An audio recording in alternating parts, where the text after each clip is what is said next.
사랑하고 축복합니다.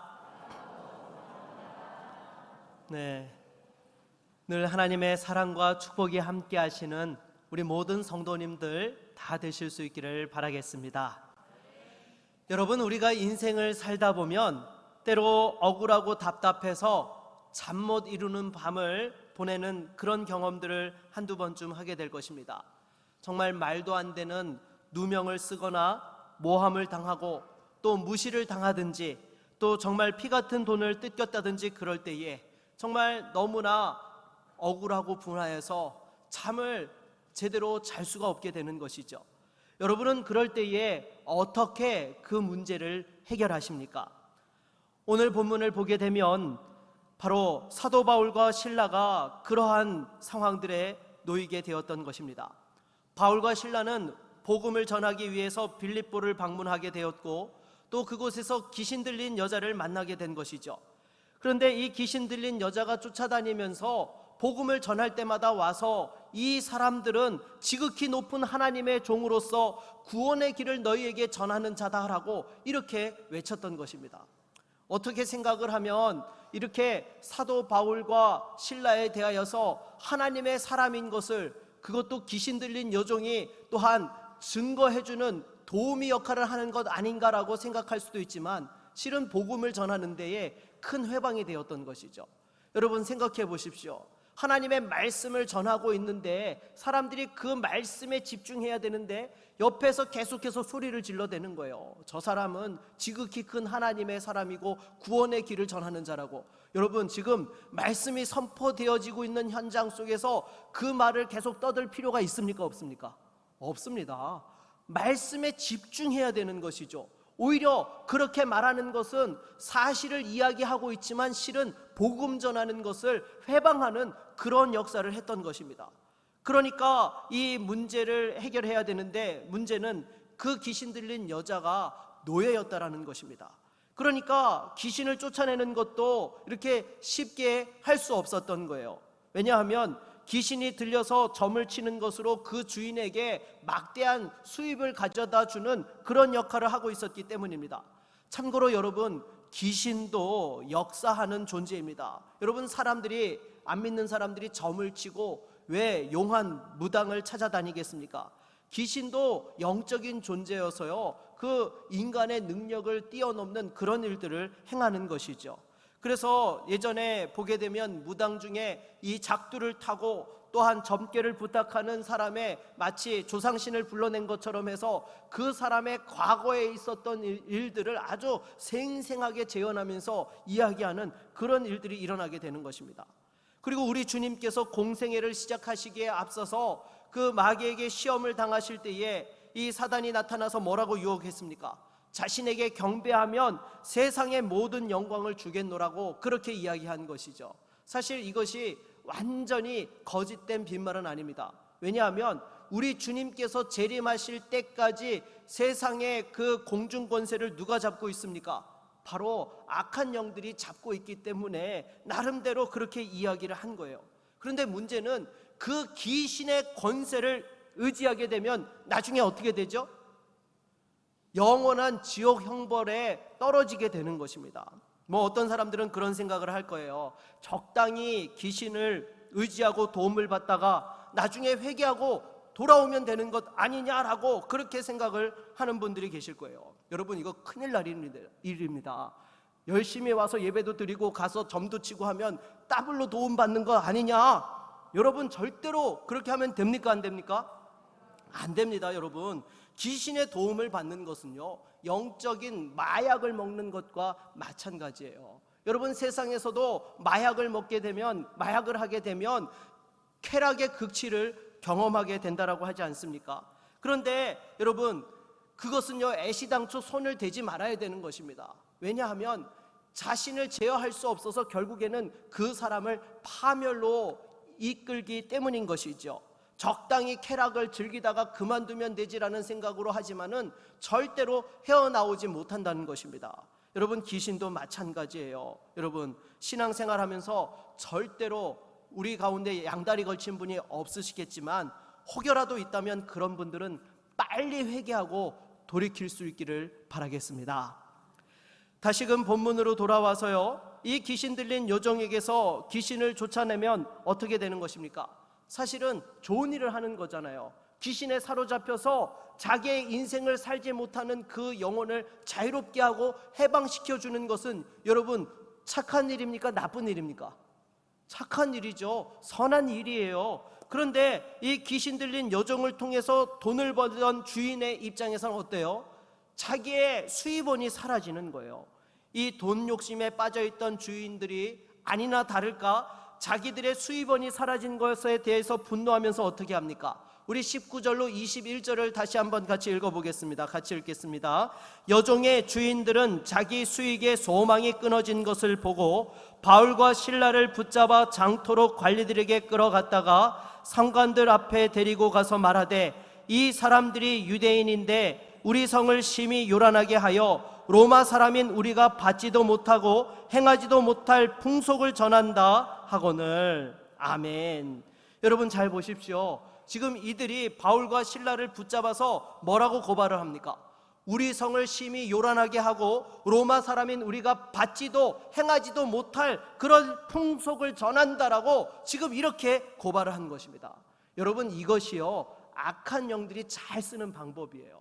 여러분 예수님께서 십자가에 못 박히실 때에도요 유대 종교 지도자들이 어떻게 고발했습니까? 먼저 자기들끼리는요 무슨 죄로 확정을 졌어요? 신성모독죄. 근데 정작 그 빌라도의 법정에 가져갔을 때는 뭐라고 했어요? 국가반역죄로 가지고 갔죠. 스스로 왕이라고 해서 로마 황제를 대적한다라는 그런 제목으로 가져가가지고 교묘하게 예수님을 십자가에 못 박게 했던 것입니다. 여러분은 절대로 이러시면 안 됩니다. 이건 정말 나쁜 거예요. 아주 치사한 겁니다. 사람은 솔직해야 돼요. 솔직할 때 거기서부터 문제를 제대로 해결할 수 있는 것입니다. 여러분 신앙생활도 마찬가지죠. 믿음이 연약하고 수준이 없으면서 마치 믿음이 있는 것처럼 자신을 포장하고 말을 만들어내면 그런 인생은 결코 답을 얻을 수 없는 그런 불쌍한 인생이 되고 마는 것입니다. 그런데 여러분 보십시오. 세상의 사람들이 대부분 그러한 모습들을 하며 살아간다는 것입니다. 서로 싸울 때에 겉으로 볼 때는 엄청난 대의 명분을 이야기하면서 다투고 있는데 실상 그 안에 한 커플 두 커플 벗겨보면은 뭐 때문에 싸우고 있어요? 자기 자존심 때문에 싸우고 있고 이익 때문에 싸우고 있고 자기의 그 돈 때문에 사실은 싸우고 있다라는 거예요. 그거를 마치 대단한 것처럼 포장해서 그렇게 또한 싸우고 있는 것이죠. 그런데 지금 바울과 실라를 고발했던 사람들도 어떻습니까? 바로 그러했다라는 것입니다. 사실 이 법정에 고소를 하면서 자기 여종이 귀신 들린 것에서 고침을 받게 되었다라고 이야기를 하면 이게 고발거리가 됩니까 안 됩니까? 안 되는 거예요. 여러분 생각해 보십시오. 귀신 들린 사람이 제정신을 찾게 되었다고 하는데 어떻게 그걸로 벌을 줍니까? 근데 실상은 뭐가 달렸어요? 돈이 달렸던 것이죠. 그 여종을 통해서 많이 수익을 벌어들이고 있었는데 그것이 일순간에 사라져 보니까 그것 때문에 어떻게 해서든지 상대를 벌을 줘야 되겠는데 방법이 없으니까 거짓된 말로 이렇게 누명을 씌워가지고 또한 이 사도 바울과 실라를 고발하였던 것입니다. 그러니 여러분 바울과 실라가 얼마나 억울했겠습니까? 사실 이들이 로마 사람들이 받지도 못하고 행하지도 못할 풍속을 전한 것이 있습니까? 아니요. 그런 일은 1도 없었습니다. 오직 생명과 진리 대신 예수 그리스도를 증거했을 뿐이고 귀신 들린 여종을 자유케 해주었을 뿐인 거예요. 그런데 자기들이 하지 않은 일로 고발을 당한 상황이니까 얼마나 억울했겠습니까? 문제는 거기서 끝난 것이 아니었습니다. 22절로 23절을 읽어볼까요? 무리가 일제히 일어나 고발하니 상관들이 옷을 찢어 벗기고 매로 치라 하여 많이 친 후에 옥에 가두고 간수에게 명하여 든든히 지키라 하니 아멘. 여러분 좋은 일을 하고도 억울한 누명을 쓴 것도 정말 답답한데 그 상황에서 어떻게 되었어요? 매를 맞고 심지어 옥에 갇히기까지 한 것입니다. 만일 여러분들이 지금 바울과 실라의 상황이라면 마음이 어떻겠습니까? 이걸 좀 실감나게 하려면 예배당에 들어오기 전에 이유 없이 막 몇 대를 맞고 욕을 먹고 그렇게 예배를 드리면 좀 실감이 날까요? 뭐 그렇게 할 수는 없지만 말이죠. 아무튼 여러분들이 바울이라고 한다면 정말로 억울하고 분해서 화가 나고 마치 정말 미쳐버릴 것 같은 그런 심정이었을 것입니다. 그런데 25절을 보게 되면 뭐라고 기록되어 있습니까? 우리 읽어볼까요? 한밤중에 바울과 실라가 기도하고 하나님을 찬송하며 죄수들이 듣더라. 아멘. 여러분, 이것은 아주 중요한 말씀인 것입니다. 여러분, 사실 이 상황 속에서 찬송을 하고 기도한다라는 것, 안 믿는 사람들의 입장에서 보면 이건 뭐예요? 이건 말도 안 되는 거예요. 정말 돌아도 단단히 돌았고 미쳐도 단단히 미쳤다라고 여러분 생각하지 않겠습니까? 지금 하지도 않은 일을 했다라고 억울한 누명을 쓰고 얻어 터지고 감옥에까지 갇혔는데 어떻게 그 상황 속에서 찬송이 나오겠습니까? 그래서 이 상황에 대하여 어떤 주석가는 어떻게 해석을 했는가 하면, 이들이 찬송하고 기도한 것은 그들의 분하고 억울한 마음을 잊어버리기 위함이었다라고 이렇게 해석을 합니다. 그러나 저는요, 여기에 동의할 수 없습니다. 여러분, 우리의 신앙은 그런 것이 아니에요. 문제를 회피하고 잊어버리고 도망치는 것이 아닙니다. 여러분, 신앙은 오히려 문제를 직면하고 그것에 도전하는 것, 이것이 바로 우리의 믿음이요 신앙인 것입니다. 그래서 믿음은 삶의 문제가 무엇인지를 분명하게 인식하는 것입니다. 거기에서 우리의 믿음이 출발할 때에 내 문제가 무엇이고 나의 죄가 무엇이며 내가 바뀌어야 할 것이 무엇인지 그 문제를 분명하게 인식하고 해결해 나아갈 수 있게 되는 것입니다. 여러분, 절대로 착각하면 안 됩니다. 젊은이들 가운데는요, 찬양 집회에 참여를 해가지고 찬양을 부르면서 무아지경에 빠지고 도취하면서 이것이 마치 신앙의 전부인 것처럼 생각을 하는데요, 여러분, 절대로 그런 것이 아니에요. 여러분, 찬양을 할 때에도요, 잊어버리기 위해서 그냥 그 순간에 만족하기 위해서 찬양하고 기도하는 것이 아닙니다. 문제를 분명하게 알고 아픔이 무엇이며 내가 지금 넘지 못하는 벽이 무엇인지 그것을 분명하게 인식하면서 그 상황 속에서 찬양하고 기도해야 되는 것입니다. 어떻게 하면 그것이 가능할까요? 바로 인생의 해답을 알고 있을 때만이 가능한 것입니다. 여러분, 바울과 실라가 찬양할 수 있었던 이유도 무엇인가 하면요, 그들은 인생의 진정한 해답을 알고 있었던 것입니다. 그 답이 무엇일까요? 바로 우리 주 예수 그리스도이신 줄로 믿습니다. 예수 그리스도가 인생의 답이라는 것을 이들은 분명히 알고 있었던 것입니다. 그것을 어떻게 알 수 있을까요? 그들이 부른 찬양에 답이 있는 거예요. 여러분, 우리말 번역에 보게 되면요, 하나님을 찬송하였다라고 이렇게 말씀을 하고 있는데요, 여기서 하나님을 찬송하였다라는 것은 그냥 찬양을 불렀다라는 게 아니에요. 여러분, 찬양에도 여러 종류가 있는 것이 있죠. 우리의 그 개인적인 것에 초점을 맞추는 찬양이 있는가 하면요, 하나님의 위대하시고 그 영광을 고백하고 하나님께 영광 돌리는 그러한 찬양이 있다라는 것입니다. 그래서 사실 여러분, 하나님 앞에 예배하러 나올 때는 어떤 찬양을 해야 되느냐? 우리 자신에게 초점을 맞추는 찬양을 해서는 안 돼요. 왜요? 예배는요, 일단 기본적으로 하나님께 영광 돌리는 거예요. 하나님께 초점을 맞춰야 되는 거예요. 그래서 여러분, 정말로 하나님을 아는 사람은요, 하나님의 그 영광을 노래하고 고백할 수밖에 없는 것입니다. 그래서 지금 여러분, 이 바울과 실라가 불렀던 찬양이 무엇인가 하면요, 바로 그 하나님의 위대하심과 그 역사와 그 영광에 대한 것을 고백하고 불렀던 거예요. 여러분, 이런 상황에서 그런 찬송을 할 수 있다는 것은 입이 있다고 해서 할 수 있는 것이 아니죠. 분명하게 인생의 답이 무엇인지 알았기 때문에 그 상황 속에서도 하나님 앞에 감사와 찬양과 영광을 올려드릴 수 있었던 것입니다. 그런데 만일 인생의 분명한 답을 갖고 있지 않게 되면 일반적으로 사람들은 어떻게 반응하게 됩니까? 가장 먼저 보이는 반응은요, 억울해하고 분노하는 것입니다.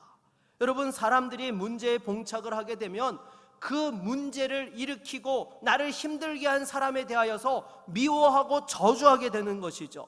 그런데 문제가 있습니다. 무엇입니까? 내가 그들을 미워하고 저주하면 누가 당해야 돼요? 그들이 당해야 됩니까? 내가 당해야 됩니까? 그들이 당해야죠. 그들이 잘못했으니까요. 근데 정작 그 문제 속에서 그들을 저주하고 미워하면 누가 더 힘들어요? 내가 더 힘든다는 거예요. 내가 잠을 못 자고 어려워하는 것입니다. 예를 들어서 누군가가 나에게 사기를 쳤어요. 내가 사기를 당했어요. 그럼 누가 당한 거예요?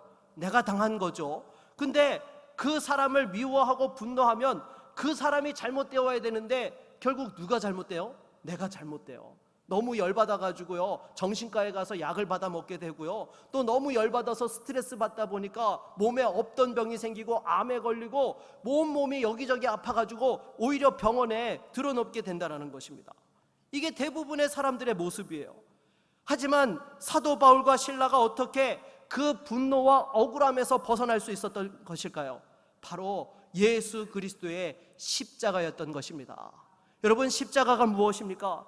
우리 주님께서 아무 죄도 없으시지만 저와 여러분들의 죄를 대신 지시고 그 십자가에서 모든 그 억울함과 수치와 분노를 당하셔야 됐던 것이 바로 십자가였던 것입니다.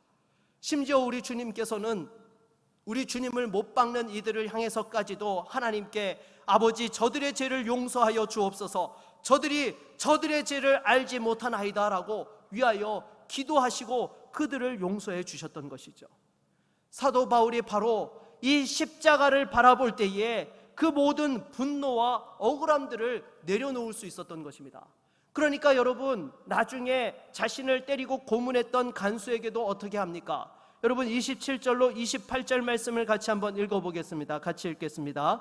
간수가 자다가 깨어 옥문들이 열린 것을 보고 죄수들이 도망한 줄 생각하고 칼을 빼어 자결하려 하거늘 바울이 크게 소리질러 이르되 내 몸을 상하지 말라, 우리가 다 여기 있노라 하니 아멘. 여러분, 만일 바울의 마음에 분노와 억울함으로 가득 차 있었다라고 한다면 지금 갑자기 지진이 나가지고 옥문이 열리고 모든 그 묶였던 것들이 풀려난 상황 속에서 죄수가 탈출한 줄 알고 죽으려고 했던 그 간수에게 어떻게 했겠습니까? 그냥 그래, 너 나 힘들게 했으니까 넌 죽어도 싸, 그냥 죽도록 내버려 두지 않았겠습니까? 그러나 여러분, 바울은 그렇게 하지 않았습니다. 오히려 크게 소리를 질러가지고 죽지 못하도록 말렸던 것이죠. 우리가 여기 있다, 내 몸을 해하지 말아라, 그렇게 죽으려고 하는 것을 그냥 말려가지고 죽지 못하게 했던 것입니다. 이에 대해서 간수가 감동을 하고 나서 내가 어떻게 해야 구원을 얻으리까 라고 그렇게 바울에게 물을 때에 뭐라고 답을 해줍니까? 우리 31절을 읽어보겠습니다. 31절입니다. 이르되 주 예수를 믿으라, 그리하면 너와 내 집이 구원을 받으리라 하고 아멘. 여러분, 십자가 안에서 모든 분노와 억울함에 대한 것들이 해결되었으니까 지금 그 간수를 향해서도 생명의 복음을 전하고 예수 그리스도를 만날 수 있도록 그 하나님의 생명을 누릴 수 있도록 해주었다라는 것입니다. 사랑하는 여러분, 우리의 인생의 해답은 다른 데 있는 것이 아니라 우리 주 예수 그리스도 안에서 찾아야 되는 것입니다. 예수 그리스도 안에서 십자가를 보고 나를 볼 때에 우리 안에 해결할 수 없는 그 분노와 억울함도 내려놓을 수 있게 되는 것이지요. 다시 한번 십자가의 그 능력을 의지하여서 우리의 모든 분노와 억울함들을 내려놓고 해결받는 인생이 되실 수 있기를 바라겠습니다. 다시금 돌아가서요, 사람들은 이 억울하고 분한 상황 속에서 답을 찾지 못하게 되면 그 다음에 찾아오는 것이 무엇인가 하면 바로 자신이 행한 일에 대한 자책과 또한 죄책감에 사로잡히게 된다는 것이죠. 내가 처음에는 다른 사람에게 책임이 있다고 막 비난을 했는데 시간이 지나다 보면 자기에 대한 것들을 자책하게 되는 것이죠. 내가 만일 그곳에 가지 않았더라면, 내가 그 일을 하지 아니하였더라면 이런 일이 내게 벌어지지 아니하였을 텐데 이제는 그 화살을 다른 사람에게서 자신에게 막 쏘아대기 시작하는 것입니다. 그럴 때에 여러분, 악한 마귀 사탄이 어떻게 합니까? 그 틈을 절대로 놓치지 않죠. 들어와 가지고 소위 더블 콤보를 치는 거예요. 어떻게 해요? 그래, 너 예전에 잘못했잖아. 죄 지은 것에 대해서 지금 벌 받고 있는 거야. 오히려 그 자책하는 심정에다가 예전에 내가 잘못했던 그 일까지 이 똘똘마리로 던져가지고 나로 하여금 어찌하지 못하도록 그렇게 만든다는 거예요. 여러분, 사도 바울 같은 경우에 만일 예수 그리스도 안에서 답을 찾지 못했다라고 한다면 어떻게 되었겠습니까? 만일 그런 상황이었다라고 한다면 스데반 집사님이 돌 맞아 죽는 그때에 증인으로 섰던 자신에 대한 그 잘못을 다시금 떠올려 보게 되었을 것이고요. 또 다메섹 도상으로 예수 믿는 성도들을 또한 붙잡으러 가고 많은 성도들을 감옥에 가두었던 것들을 다시금 생각하게 되었을 것입니다. 그리고 가까이에는 바나바와 싸워서 다투고 갈라섰던 것에 대해서도 다시금 그것에 대해서 내가 잘못한 것에 대한 책임을 벌을 받고 있는 것이 아닌가라고 그렇게 생각할 수 있다라는 것이죠. 이러다 보면 여러분, 잠을 잘 수 있어요, 없어요? 잠 못 자는 거예요. 꼬리에 꼬리를 물면서 내가 잘못했던 것에 대한 것들과 또 스스로가 행한 그 자책에 대한 부분들이 같이 막 맞물리면서 피곤해도 한숨도 자지 못하는 그런 상황들이 발생하게 되는 것입니다. 그러다가 여러분, 사탄이 역사하게 되면, 더 역사하면 어떻게 됩니까? 거기서 완전히 잠겨버리게 되면 불면증과 우울증에 빠져서 악순환에 악순환을 더하게 되는 것입니다. 그러나 성경은 우리에게 분명하게 말씀하고 있습니다. 로마서 8장 1절로 2절을 같이 한번 읽어보도록 하겠습니다. 같이 읽습니다. 그러므로 이제 그리스도 예수 안에 있는 자에게는 결코 정죄함이 없나니 이는 그리스도 예수 안에 있는 생명의 성령의 법이 죄와 사망의 법에서 너를 해방하였음이라. 아멘. 할렐루야. 여러분, 사도 바울이 로마서를 쓸 때에 책상에 앉아서 이 모든 것들을 머리를 짜내면서 썼던 것이 아니에요. 자기가 만난 예수 그리스도의 그 해답을 가지고 기록한 것입니다. 본인 스스로에게 찾아오던 그 죄책감과 자책에 대한 마음들과 씨름할 때에 예수 그리스도께서 찾아오셔서 내가 너를 정죄하지 않는데 감히 누가 너를 정죄하느냐, 내가 이미 너를 용서했는데 누가 너에게 책임을 묻더냐. 우리 주님께서 만나주시고 말씀해주시고 자유케 해주시는 그 은혜를 경험하였기에 지금 그와 같이 로마서의 말씀을 기록할 수 있었던 것입니다. 그리고 예수 그리스도 안에서 인생의 해답을 찾았기 때문에 사도 바울은 그 감옥에 갇혀 있는 상황들 속에서도 스스로에 대하여서 자책하고 죄책감에 빠지는 것이 아니라 도리어 그 가운데에서 자유하며 하나님의 영광을 찬송하고 기도할 수 있었던 거예요.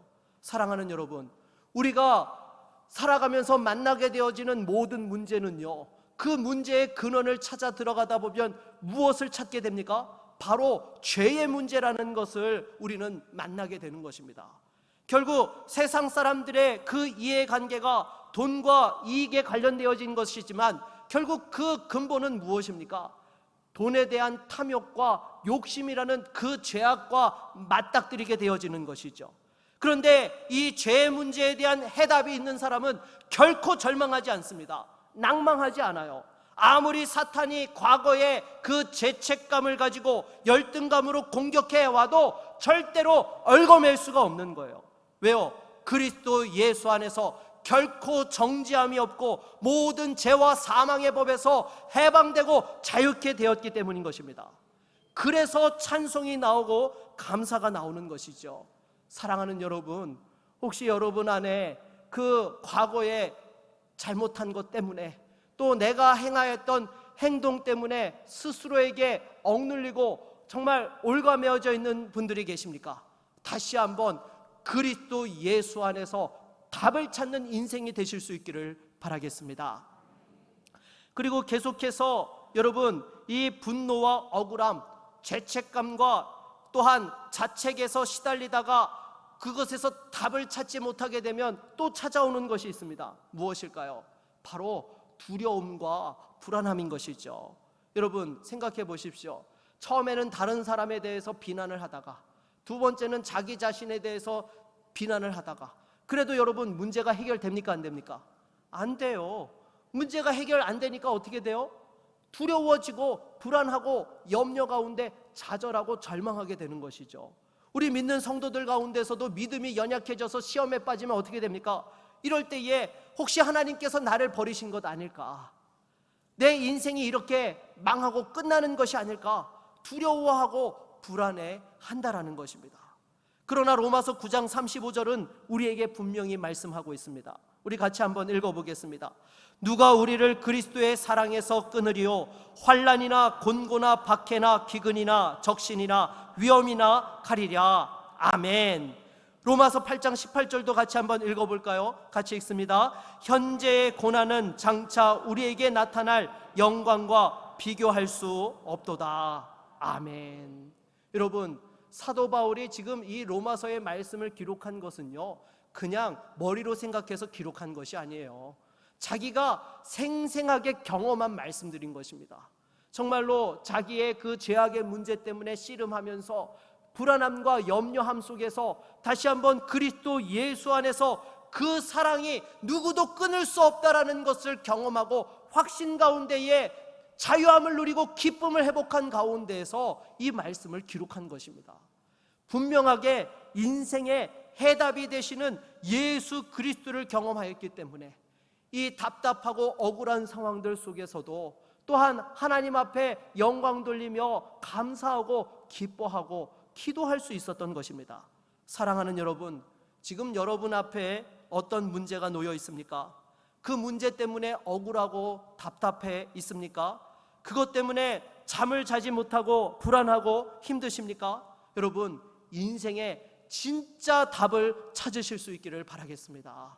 여러분, 당장의 그 문제를 모면하는 것 말고요, 근본적인 답을 우리는 찾아야 되는 거예요. 그 답을 찾지 못하면 임시 방편일 뿐이에요. 지금 당장의 어려움은 잠시 피할 수 있을지 몰라도 그 문제가 완전히 해결된 것이 아니기 때문에 꼬리에 꼬리를 물고 또 찾아올 때마다 계속해서 불안하고 염려하고 걱정하고 두려워하며 살아가는 그런 인생이 되고 마는 것입니다. 그러나 그리스도 예수 안에서 인생의 진정한 해답을 찾게 되어지면 우리는 그 어떤 상황들 속에서도 자유하게 되어지고 해방의 기쁨을 누리게 되어지며 감사와 찬송이 우리의 입술을 떠나지 않게 되는 줄로 믿습니다. 무엇보다도 예수 안에서 인생의 답을 찾을 수 있는 저와 여러분 모두가 될 수 있기를 바라겠습니다. 그런데 여기서 우리가 놓치지 말아야 될 것이 있습니다. 무엇인가 하면요, 여러분, 우리가 이 인생의 해답을 언제 찾아야 되느냐라는 문제예요. 여러분, 학창시절에 여러분들 시험 공부를 하면서 시험을 볼 때 아마 그런 경험들 해보셨을 것입니다. 시험을 치러 들어갔는데 시험지를 딱 받아보니까 어때요? 까만 건 글씨고 하얀 건 종이더라. 그 외에는 도저히 이해가 되지 않아서 정말 이 문제를 어떻게 풀어야 될까 너무나 답답해했던 경험들 여러분 있으십니까? 없습니까? 네, 그래서 솔직하셔서 좋습니다. 네. 혹시 전혀 안 그런 척 하고 계시는 분들 계시는데요, 여러분 그러시면 안 돼요. 다 아시잖아요. 네. 이 가식의 영을 버려야 되는 거예요, 여러분. 여러분, 솔직하게 우리가 정말 시험을 볼 때에 때로 이 문제를 받아봤는데 분명히 문제를 읽을 수는 있는데 도저히 답을 적지 못할 때가 있습니다. 왜 그럴까요? 왜 그렇죠? 답을 모르니까, 일단 답을 모르니까요, 여러분, 이 적을 수가 없는 것이죠. 왜 여러분 답을 몰랐을까요? 공부를 안 했으니까. 네, 공부를 제대로 안 했으니까 이 답을 제대로 적을 수가 없는 거예요. 근데 문제는요, 시험지 앞에서 아무리 후회를 해본들 여러분 소용이 있습니까? 없습니까? 없습니다. 그 순간에는요, 공부를 하려고 해도 할 수 있어요? 없어요. 공부는 시험장 들어오기 전에 해야 되는 거예요. 미리 준비하고 참고서도 보고 교과서도 보고 예상 문제도 풀어보면서 충분히 공부를 하고 준비하고 들어와야 되는 거예요. 그래서 정말 내가 준비를 완벽하게 했다라는 그러한 마음에 확신이 있고 자신감이 있으면 시험장에 들어설 때 마음이 어때요? 기대가 되죠. 와, 과연 내가 이번에 몇 점을 맞을 수 있을까? 정말 퍼펙트하게 준비되고 시험장에 들어가면요, 이 긴장이 여러분 없습니다. 담대하게 들어갈 수 있게 되는 거죠. 그래서 문제를 마주했을 때도요, 거침없이 답을 적어 내려갈 수 있게 되는 것이죠. 여러분, 우리 신앙도 마찬가지예요. 여러분, 문제가 터져서 그때의 답을 찾으려고 하면 여러분, 답을 제대로 찾을 수 있을까요? 없을까요? 제대로 찾지 못해요. 여러분, 사실요, 정말 문제를 만났을 때 제가 우리 성도들 가운데 안타까운 분들을 볼 때가 있어요. 뭔가 하면 저분 저러면 안 되는데 지금 빨리 나와서 사람들 눈치 보지 말고 새벽에 나와서 엎드려야 되고 하나님 앞에서 해결 봐야 되는데, 제가 그런 마음이 드는 분들이 계세요. 근데 여러분, 그분들이요, 하나님 앞에 와서 해결을 해야 되는 것이 답인데 와서 하나님 앞에 매달립니까? 안 매달립니까? 네, 매달리면 제가 이런 이야기를 하겠습니까? 안 매달리니까 이야기를 하는 거죠. 여러분, 왜 안 매달릴까요? 예수님이 답이라는 것을 명확하게 모르기 때문에, 확신하지 못하니까, 그 답을 알지 못하니까 정말 예수님이 필요한 상황인데도 예수님을 의지하지 못하더라는 것입니다. 여러분, 평상시에 신앙생활을 열심히 해야 되는 이유가 바로 여기 있는 거예요. 우리가 평상시에 열심히 예배드리고요, 여러분, 평상시에 열심히 기도하고 하나님의 말씀을 의지할 때만이 결정적인 문제의 순간에도요, 당황하지 아니하고 예수 그리스도가 답인 것을 확신하면서 담대하게 그 문제를 풀어갈 수 있는 거예요. 그렇지 않으면 엉뚱한 데 가가지고 사람 의지하고 더 낙심하고 상처받고 오히려 갈팡질팡 어디로 가야 될지 몰라서 헤매는 길 잃은 양이 되고 만다라는 것입니다. 사랑하는 여러분, 제가 예전에 그래서 그런 말씀 드린 적이 있죠.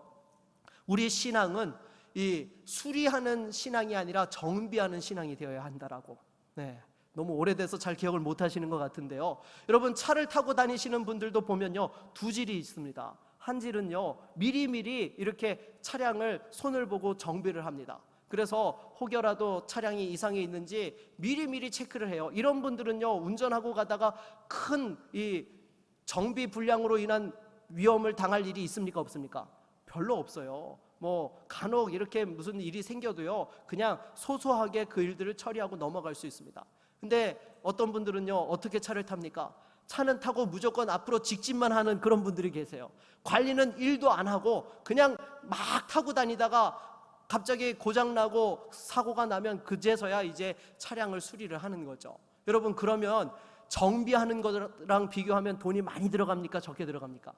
네, 많이 들어가요. 여러분, 신앙생활도 그렇게 하는 분들이 계시다는 거예요. 아니요, 여러분, 지혜로운 사람은요, 미리미리 하나님 앞에 엎드릴 줄 알고 하나님 앞에 붙어 있는 사람인 것입니다. 그럴 때에 문제가 와도요, 여러분, 쉽게 그 문제들을 이길 수 있고요, 엉뚱한 시험에 빠지지 않는 거예요. 근데 평상시에 하나님 붙잡지 않고 세상의 욕심을 따라서, 세상의 기준을 따라서 살다 보면요, 안 만나도 될 시험과 문제에 빠지게 되고 그 가운데서 고통받고 힘들어하며 돌아 또한 주님 앞에 오게 된다는 것입니다. 아니요, 여러분 인생 그렇게 사시면 안 됩니다. 하나님 앞에서 미리미리 정비하고 예수 그리스도가 해답이라는 것을 분명하게 지고 있어야 돼요. 이거 놓치면요, 결정적인 순간에 넘어지는 거예요. 억울하고 분노함을 어떻게 해소할 수 있겠습니까? 내 안에 찾아오는 그 자책감과 죄책감에 대한 문제들을 어떻게 해결할 수 있겠습니까? 내 안에 그 불안함과 두려움과 낙심되는 마음들을 어떻게 해소할 수 있겠습니까? 여러분, 미리미리 인생의 진정한 해답이 예수 그리스도시라는 사실을 분명하게 여러분 붙잡을 수 있기를 바라겠습니다. 그럴 때만이 여러분, 어려움이 와도 그 자리에서 찬양할 수 있고 기도할 수 있고 예배할 수 있는 것입니다. 말씀을 맺겠습니다. 사랑하는 여러분, 우리 인생의 진정한 해답은 오직 예수 그리스도 한 분밖에 없습니다. 예수 그리스도 안에서 인생의 해답을 찾고 어떠한 문제 속에서도 담대하게 도전하며 승리할 수 있는 믿음의 종들이 다 되실 수 있기를 주의 이름으로 축원합니다. 아멘. 다 같이 찬양하겠습니다.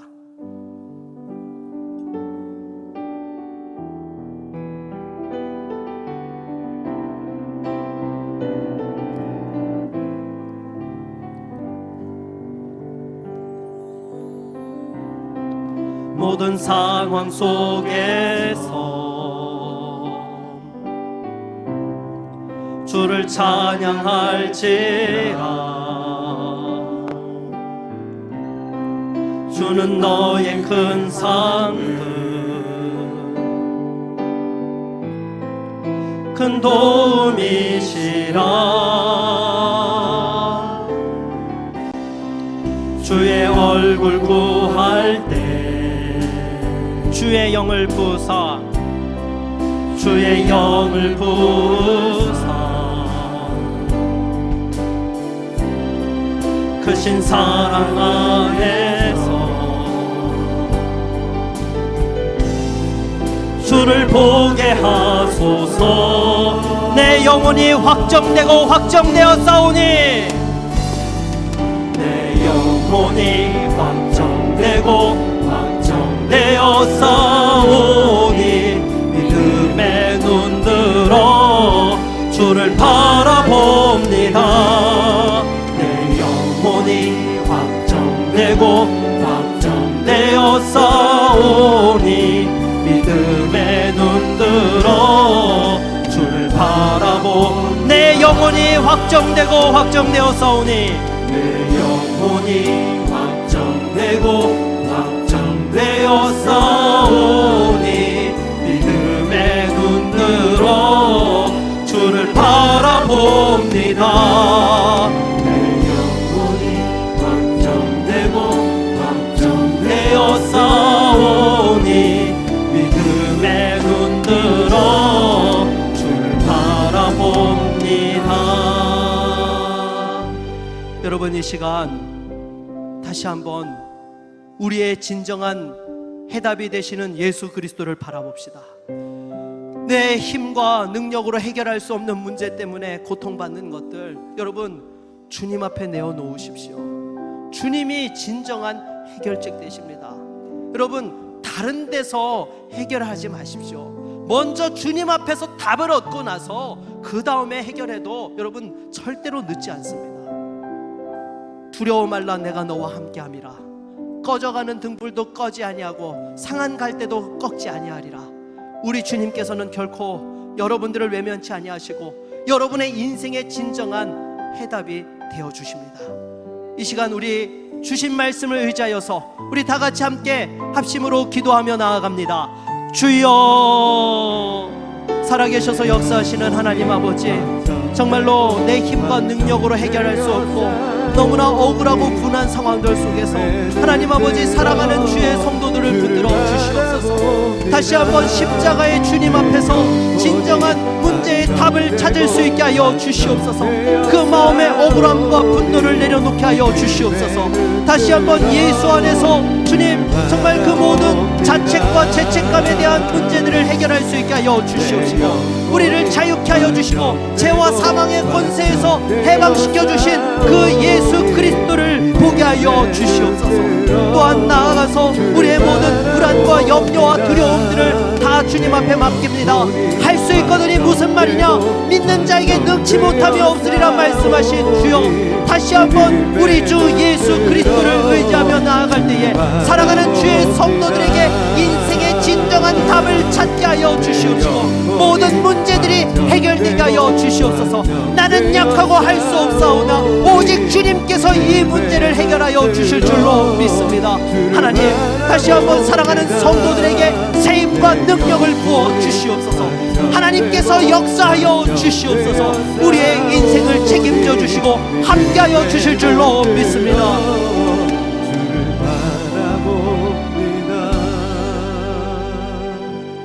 예수 그리스도의 이름으로 기도드립니다. 아멘.